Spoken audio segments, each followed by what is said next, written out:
Hello folks, you join me back out on the plot. It's the 1st of March, so to any Welsh viewers watching, happy St David's Day.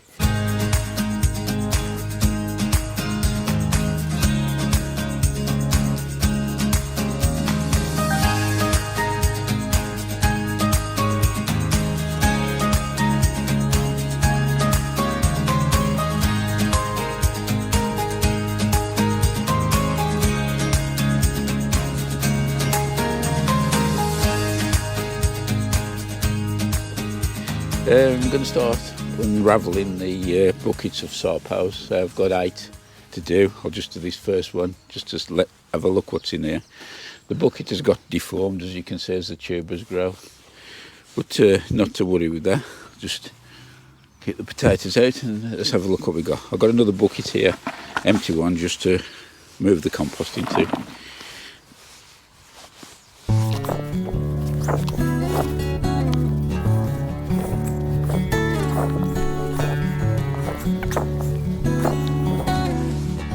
Not sure when I actually planted these tubers, but I'll look it up and put the planting date along the bottom of the screen.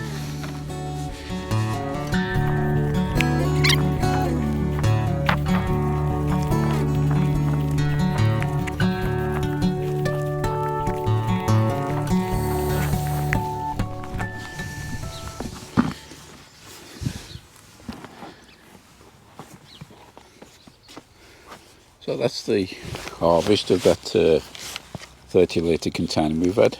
As you can see, there's some decent sized tubers in here.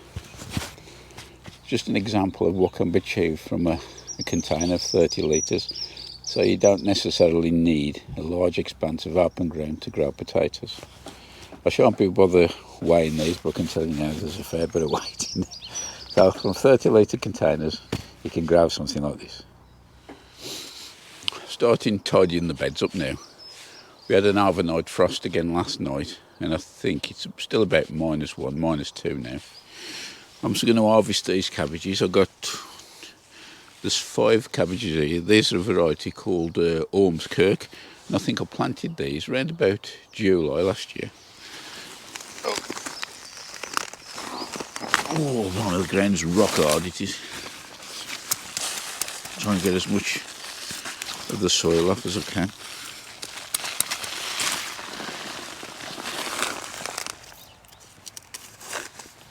Oh, it's freezing cold. I really could have done with the pruning saw on here. It's that hard.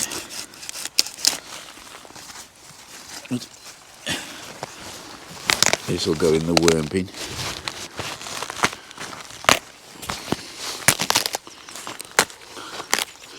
Nice cabbage these are. I've grown these a couple of times. You see.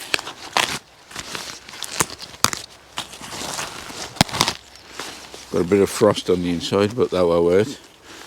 So that'll be going as part of today's lunch. I want to start getting the parsnips up and all, but I'm just going to take one this morning.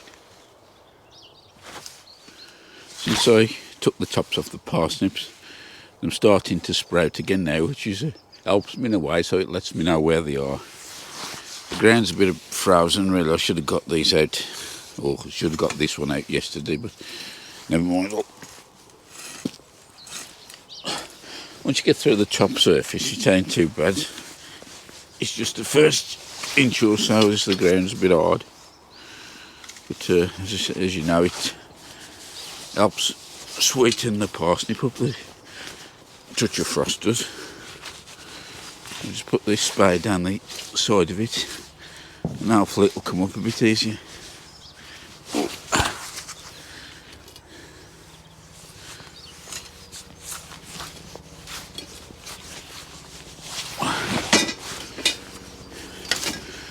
Easy, come up, that's famous last words. Push down, twist, pull.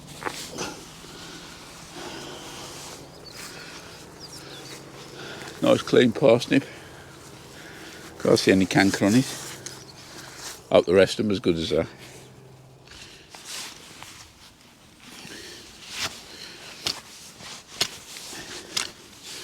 These 3 beds here are going to be the allium beds for the coming season. About September, I think, yeah, I top dressed these with a good layer of rotting cow manure. And over the months, it's actually sunk down right well. As you can see, the frost done it good. So I'm just starting to turn these 2 beds over now, just lightly. There's actually hundreds of worms in here, so I know it's doing good. And I'll let that break down now again for another 3 months, and then I'll be ready for planting the onions out. I'll probably give it a little top dressing of something like superphosphates before the planting out.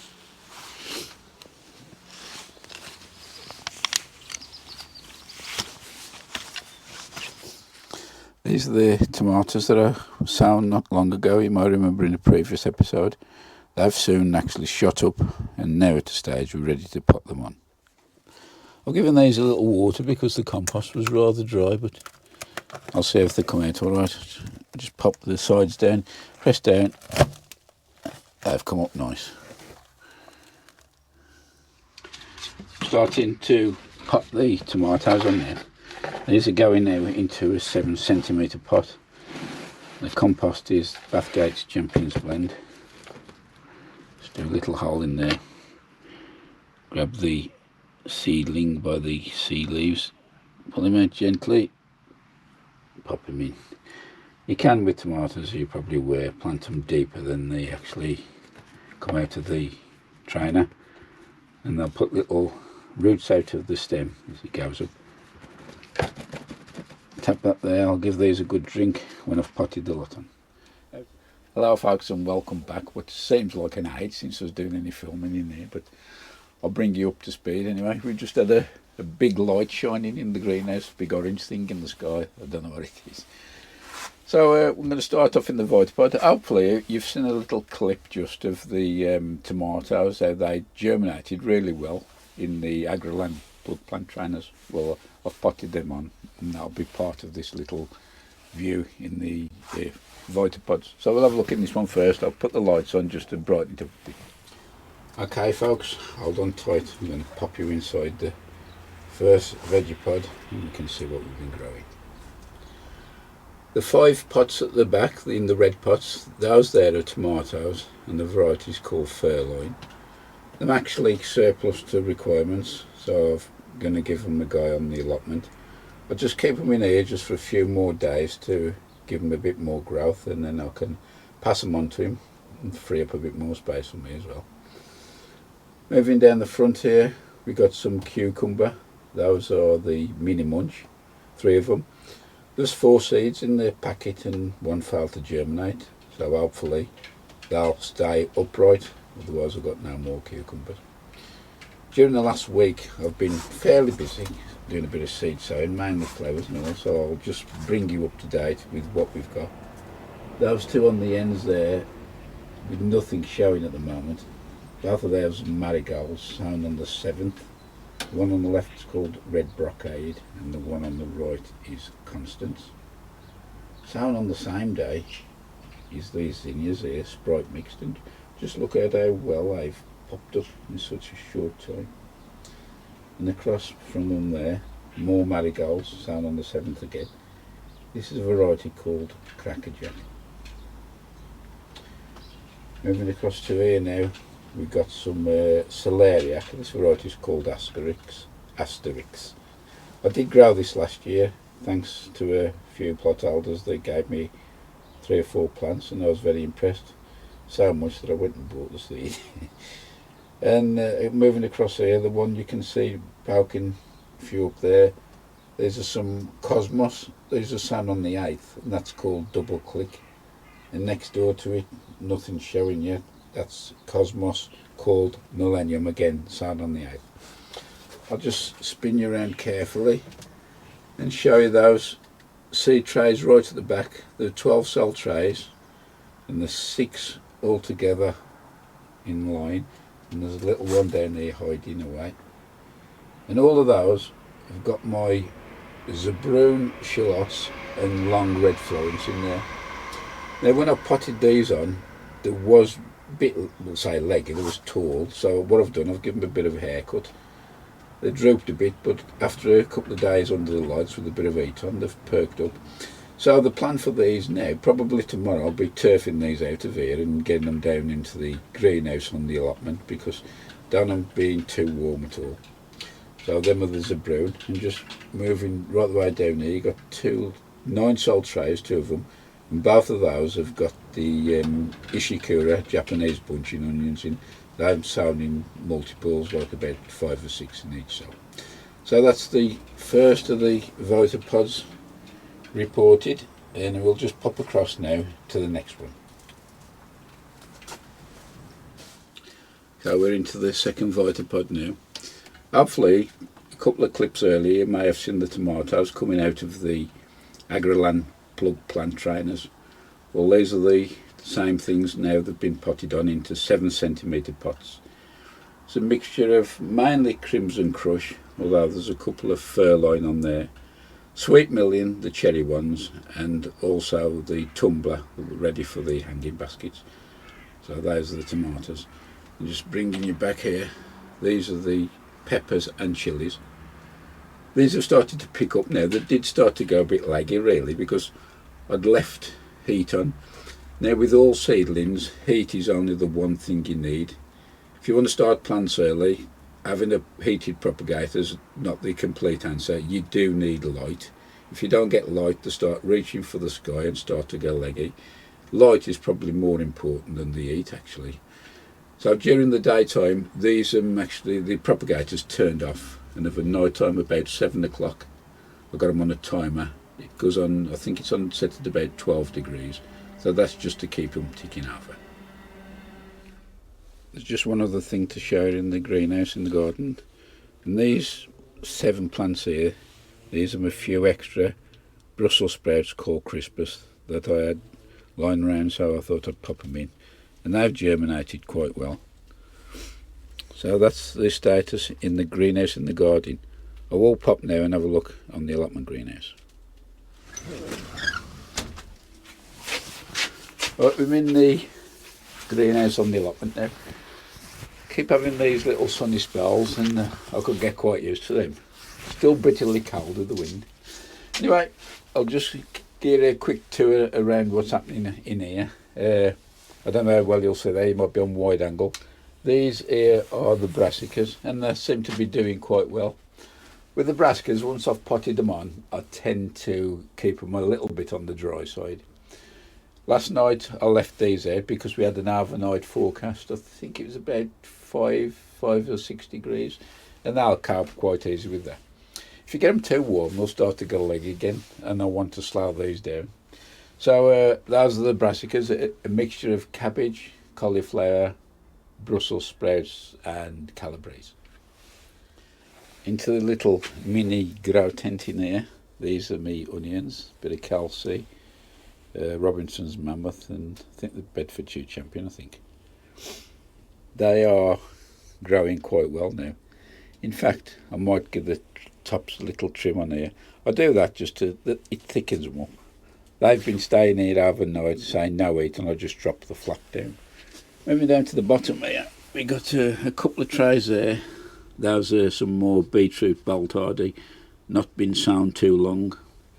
2 big pots there of leek called Leon. That was a freebie off the Kitchen Garden magazine. I've never ever grown these before, so we'll see how they go. And in this corner here we've got another 2 trays. Those are some more sweet peas that I've sown. In that terracotta pot there, just show you over the top, is my little candle, or not so little. If you've got a really forecast below freezing, what I do, I'll pop as many plants as I can into there. Just drop down the front, zip it up, light that candle underneath, and it's surprising how warm that'll keep that. It'll get 5 or 6 degrees easy. Some more lettuce, desperate to go out. These will be going out into the veggie pod. Some Navara Red and Little Gem. Some Oak Leaf Smile. I think they're a bit dry, I might give them a water. And these are the Mussel Butter Leeks. I might be firing you into the sun there, and I'll show you how well I'll show. And last but not least, the shallots are starting to wake up now. This variety is called Golden Gourmet, my usual regular one. And so I use these for pickling, so they're quite nice. So they're a bit slow firing up because it has been cold. They've had no protection at all, but usually alright, shallots are. I've got this little tray here that I do use for watering or bottom water. Always keep that topped up, and it soon warms up once the sun hits the greenhouse. We're back in the greenhouse, folks, and I guess March really is the start of the gardening season for quite a lot of gardeners, especially those that don't use bottom meat or choose not to use bottom meat. Now's the time they'll start looking at the seed packets and thinking about sowing. Have you seen a bit earlier? I've already started sowing quite a lot of flowers, and I've still got some more to come. This is another zinnia here called Early Wonder Mix. There's a half a packet here of Dahlia Diablo Mix. They may be out today. Oh no, December 22. I've got a Wilco Dahlia Pom Pom mixed here. Another Dahlia Dwarf Double Mix. And I've got these here, Echinacea, a lovely flower. A guy who halfway down the site, he grows some of these right on the edge of the border, and it's a crowd stopper when people walk past, so I'm going to grow some of those. And besides those, I've got my celery, I'm going to start that off, and also some spinach. I'm going to be doing the flowers first, and then we'll look at these veg a bit later on. You've already seen some of these earlier on. We'll just crack on and show you what else I've been doing. So for today's sowings, we got the Cosmos Millennium, the Dahlia Pom Pom, Dahlia Black Beauty, the Poppy Summer Fruit, Echinacea Brilliant Star, and right at the front here, we've got the first lot of spinach, that's called Amelia. So there's the sowings. So as you can see, I've had a little clear out in the first Vitapod. The onions have gone down to the greenhouse on the allotment. As we approach the middle of March, most people are thinking about sowing their potatoes. Now originally I wasn't going to do first earlies. The plan was to double up on Charlotte's, my second earlies, and still grow the same main crop, Sar Palmyra. But a mate of mine who runs the nearby allotment shop asked me if I'd be interested in trying these bags out. There's going spare, he's getting rid of them. Them called root pouches. Now, I first came across these, I went to an event in London, it was about, I think it's about just over a year ago, yeah. And they'd got a stand there, and I had a little demo of them, and I was very impressed. Even soaking wet, them really, really strong. So rather these get to waste, to be thrown away, I thought I'd have a couple of it. So I've got some compost in. This is my old potato compost. I've just revitalised it with a bit of blood, fish and bone. And I've got a few, these are Swift, first early. So I'm going to be popping these into this bag here. I'll probably put about 4, maybe 5 in there. And they'll be going into the greenhouse for the time being, because we're still getting some cold temperatures at night. So I'm going to be carrying on planting this up. I'm not going to bother filming it.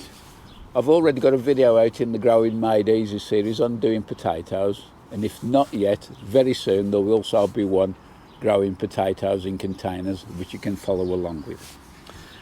I'm going to carry on sowing seeds as well.